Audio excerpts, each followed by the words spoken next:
Hello everybody.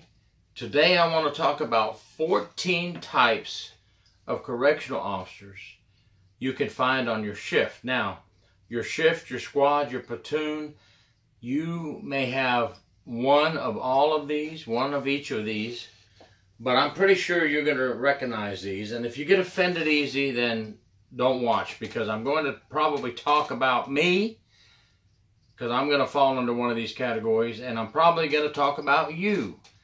So let's see which one of these you fall under, and if you don't fall under any of them, let me know. On your front line, squad, platoon, or shift, you have the leader.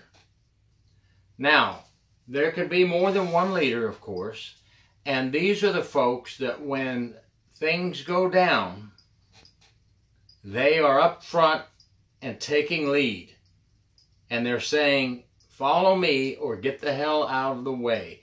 And there's nothing wrong with that. Nothing wrong with that at all, because we have to have a leader, right?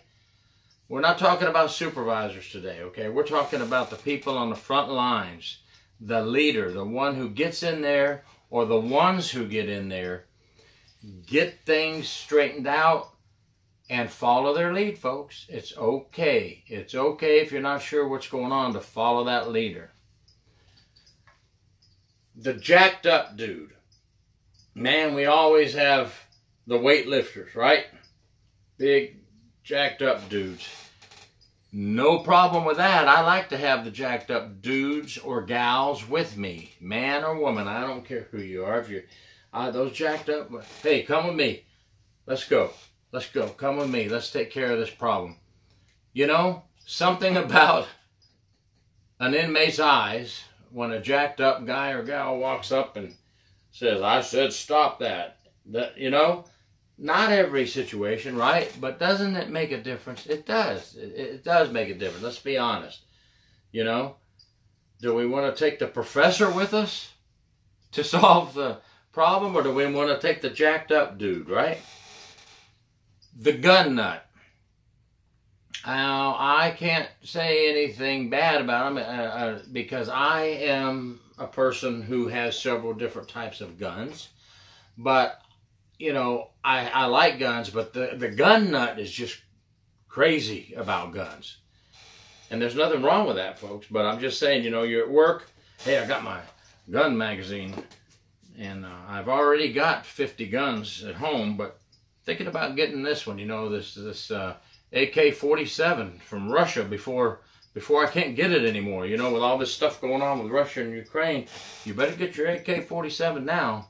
You better get it right now, because if you don't, you won't ever be able to get an AK-47 again. I got to get that, you know. So, you know, the gun nut, they're fun. And I learned actually from gun nuts. My buddy is a gun nut. And that's where that AK-47 joke just came in, and you know, he's a retired detention deputy, and he is a gun nut. And when I have a question about a gun, I call him or my captain friend, Captain Dwayne Kennedy. I call those two. They're gun nuts. And if I'm about to buy a gun, who do I want to talk to? The gun nut on my shift, right? The nice guy. We all have the officer, man or woman, that's a nice man, a nice woman. But sometimes being too nice in the corrections world will get you in trouble. For example, yes, inmate, you're out of toilet paper. Well, we just passed it out the night before last. Well, CO, you know, I got this issue. I've been having this stomach problem. Let me get you some more toilet paper right now. And there's nice guys and girls out there, and it's fine to be humane and to keep care of the inmates. But when you are a very nice guy in uniform, you will be taken advantage of by the inmates, maybe even taken advantage of by some of the officers. For instance, the nice guy partners up with somebody in a dorm or a pod, if you're at a jail, a pod or whatever, and the nice guy does all the work. Oh, I'll take care of the log. Oh, I'll take care of that count. Oh, I'll open the broom closet so they can get out and clean. I'll do. Next thing you know, they're being taken advantage of by their fellow officer. There's an old saying, nice guys finish last. Now, I believe in everybody on the shift doing their fair share, but be careful about being too nice. And then you go from the nice guy to just the plain asshole. This guy or girl, they don't want to talk to anybody. They're grumpy. They're grumps. You walk down the hall, hey, good morning. You know, just assholes. And doesn't mean they're not there when they have to be there to help you. Okay, you can be an asshole. I know some that I've worked with. But when a call came out for help, that asshole was one of the first ones there. But you kind of get the drift of what I'm talking about, right? The asshole, you know, I'll do my job. I'll help when people need help, when they're in trouble. I'll get in there and kick butt and take names later, but, you know, I don't really want to talk to you. Thank you. Okay, we all have those folks on the shift. The rookie. Can't do this without having the rookie. You know, be gentle with the rookies now, folks. Rookies today, they either know everything or they may get offended easily. Now, remember what I said at the beginning of the video? If you get offended easily, you don't need to be watching this. Hey, rookie, I'm joking around, okay? You may not be that way, but we do have some that way, right? So if I just offended you, any rookies out there watching me right now, toughen up, harden your heart, sharpen your axe, and get tough. We can't have any people that get offended easy. Okay, rookies, listen and learn and carry on. And thank you for serving. All right, from the rookie, we go to the old man. I think I'm right on the cusp. I just retired 4 years ago, and as you can see from this picture, under every old man's skin is a Superman that was once there, okay? But old men are good for some things, okay? They'll talk to you. They'll tell you some old war stories. Boy, they're great about old war stories. Hey, talking about myself now. So, we all have that old man on the shift, right? I'm working with the old man tonight. You'll hear the young guy. Who are you with tonight? I'm with the old man. Or the old woman. I'm with the old woman. You know, I'm with the old folks tonight. All right, man. Have a good night. Stay safe. You think they can get up and help you if you need backup? Oh, they're old, but they'll be right there. Do what they can. Do what they can. So we all have that on the shift, all right? What about the geniuses? Okay? We have geniuses on the shift. Hey, listen. I know all the policies and procedures. I've read them 100 times. I don't even need to look at the book. I could quote them to you. If you need help writing your report, if you need help knowing what to say, if you need help with a policy and procedure, just come to me. I got you, man. You know, I may not be the greatest when it comes to a fight and jumping in there. I mean, I'll be there, but I could better help you or serve you with anything you want to know about corrections. Except I'm not a great fighter. I'm not a great backup. Okay, now, genius, don't get offended by what I just said. But we all have those folks, right? But we need them. We need them. Come on. Let's admit it. They may not be the greatest backup in the world, but darn it, we might have a question we need to know. In case you didn't read that entire policy and procedure book, go to the genius and say, hey, I got a question, man. I need you now. I won't need you later, but I need you now. Okay, that's the genius. Now we have the dumbass. Unfortunately, we have the dumbass on our shift. The dumbass who falls in love with an inmate, has sex with an inmate, brings contraband to an inmate. This is /criminal /dumbass. But you're just a dumbass altogether if you do favors for inmates.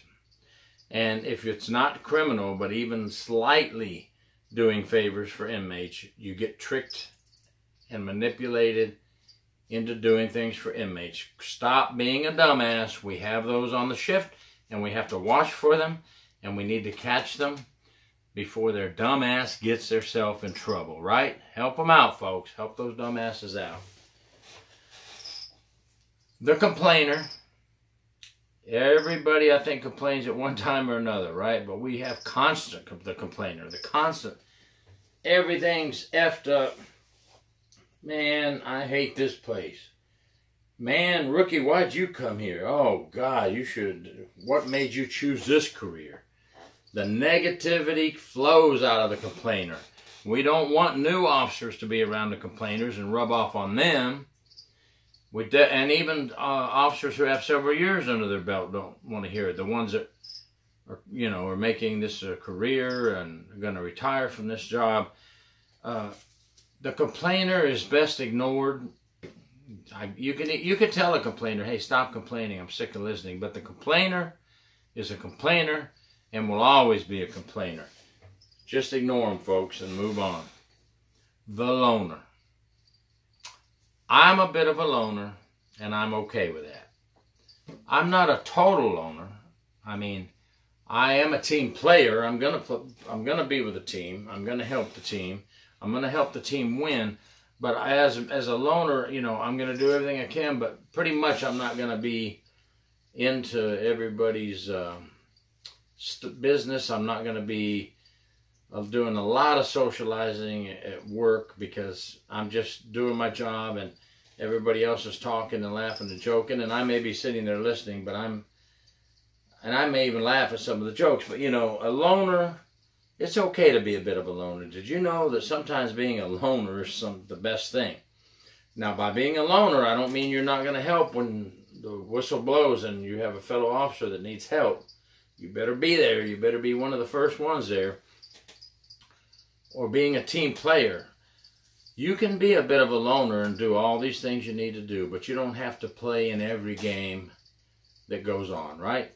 You can be your own person with your own mind, and you don't have to do everything everybody else does. A loner's not a bad thing in my mind.